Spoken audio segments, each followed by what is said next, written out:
টানা বৃষ্টিতে আবারও প্রকট আকার ধারণ করেছে যশোরের ভবদহ অঞ্চলের জলাবদ্ধতা। পানিবন্দী অবস্থায় লক্ষাধিক মানুষ। পরিস্থিতি উত্তরণে নদী খননের পাশাপাশি টিআরএম প্রকল্প চালুর দাবি ভুক্তভোগীদের।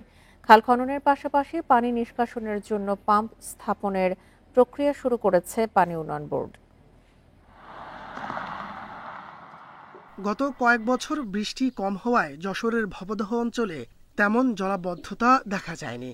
তবে এবার বর্ষা মৌসুমে রেকর্ড বৃষ্টিপাতে আবারও ভয়াবহ রূপ নিয়েছে জলাবদ্ধতা।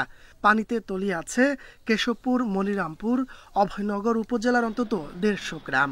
পানিবন্দী লক্ষাধিক মানুষ। পানি উঠায় বসবাসের অনুপযোগী হয়ে পড়েছে ঘরবাড়ি। ব্যাহত হচ্ছে স্বাভাবিক কাজকর্ম। নদী, খালবিল ভরাট হয়ে যাওয়ায় পানি নামার তেমন সুযোগও নেই। এতে ভোগান্তি দীর্ঘস্থায়ী হওয়ার আশঙ্কা দেখা দিয়েছে। ঘরেও পানি, বারান্দায়ও পানি, মানুষের এই অবস্থায় জীবনযাপন করা খুবই কঠিন। রাস্তার পারে দিন কাটাচ্ছে, কেউ জানে ডাঙ্গা সেজনে চলে যাচ্ছে। নাগরিক সংগঠনগুলো বলছে, বিগত সরকারগুলোর সময়ে ভবদহ নিয়ে সঠিক পদক্ষেপ না নেয়ায় ৩ দশকের স্থায়ী এই সমস্যার সমাধান হয়নি আজও।